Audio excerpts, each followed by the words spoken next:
নমস্কাৰ, good evening. মই আছোঁ Gaffar, motivational speaker, business coach of north east. শেষ পৰ্যন্ত ভিডিঅ'টো চাবা, লাইক কৰিবা, কমেণ্ট কৰিবা, ছাবস্ক্ৰাইব কৰিবা আৰু যিমান পাৰা শ্বেয়াৰ কৰি দিবা।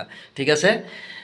নাম্বাৰ 1, যেতিয়া কোনোবা মানুহে তোমাৰ বিশ্বাস ভংগ কৰে তেওঁক কিন্তু ক্ষমা কৰি দিবা, মনত অন্তৰত কেতিয়াও ধৰি নাৰাখিবা। কিন্তু কথাটো হৈছে তেওঁৰ চেহেৰাটো কিন্তু সদায়েই মনত ৰাখিবা, তেওঁৰ এই থপৰাটো কিন্তু কেতিয়াও পাহৰি নাযাবা। দ্বিতীয়তে, পৃথিৱীত কোনো মানুহে ঈশ্বৰৰ পৰা একো বস্তু সমানেই পোৱা নাই, কাৰোবাৰ কম কাৰোবাৰ বেছি। ঈশ্বৰে কেতিয়াও কোনো মানুহক ইকুৱেলি একো বস্তুৱে নাই দিয়া আৰু নিদিয়েও। এটা কথাটো হৈছে যিটো বস্তু তোমাৰ ওচৰত নাই তাক চকু নিদিবা, যিখিনি বস্তু তোমাৰ ওচৰত আছে তাক আঁকোৱালি লোৱা, হেঁপাহেৰে, আগ্ৰহেৰে, আনন্দৰে আঁকোৱালি ল'বা। আৰু যিখিনি বস্তু তোমাৰ ওচৰত আছে সেইখিনি বস্তু বঢ়াবলৈ, ইনক্ৰিজ কৰিবলৈ চেষ্টা কৰিবা। जो भी मेरे पास है मेरे लिए बहुत खास है, जो मेरे पास नहीं है वो तो बकवास है। নাম্বাৰ 2, নিজক লৈ কেতিয়াও অনুকম্পা প্ৰদৰ্শন নকৰিবা, নিজক লৈ কেতিয়াও দুচিন্তাত নুভুগিবা, কেতিয়াও নিজক সন্দেহৰ চকুৰে নাচাবা।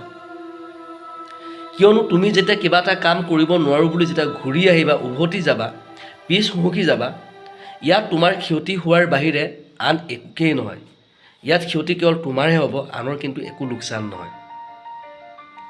নাম্বাৰ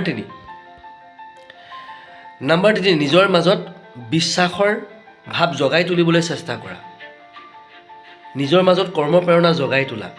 আৰু নিজৰ অন্তৰত তুমি জুমি চোৱা, দেখিবা তুমিও বহুত কিছু কৰিব পাৰিছা।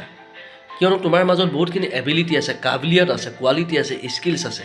সেইখিনিক আইডেণ্টিফাই কৰা, বাহিৰলৈ উলিয়াই আনা আৰু তাক প্ৰপাৰ ৰূপত ইউটিলাইজ, এপ্লাই কৰিবলৈ চেষ্টা কৰা। আৰু চাবা এদিন তুমিও দুপে প্ৰগতিৰ জখলাৰে ক্ৰমাৎ আগুৱাই যাবলৈ সক্ষম হৈছা। গতিকে সকলোৰে মাজত বহুতখিনি এবিলিটি, কোৱালিটি, কাম কৰিব পৰা ক্ষমতা, দক্ষতা, এফিচিয়েঞ্চি সকলো মানুহৰ মাজতে আছে। কিন্তু কথাটো হৈছে কোনোবাই তাক সঠিক ৰূপত ব্যৱহাৰ কৰে আৰু কোনোবাই তাক ব্যৱহাৰ কৰাটো দূৰৰ কথা, নিজৰ মাজত কি আছে কি নাই সেইখিনিকে তেওঁ আইডেণ্টিফাই কৰিব নোৱাৰে। গতিকে সকলো সময়তে পজিটিভ থাকিবা, কোনো সমস্যাই যাতে তোমাক ভাগি পেলাব নোৱাৰে। যিমানেই প্ৰব্লেম, যিমানেই সমস্যা নাহক, যিমানেই জটিল পৰিস্থিতি নাহক, তাৰ লগত যুঁজিবলৈ চেষ্টা কৰিবা। আৰু সেই পৰিস্থিতিও বুজিবলৈ বাধ্য হৈ যাব তুমিও যে কিমান জটিল। Okay, hope you like the video', share কৰিবা। অ'কে।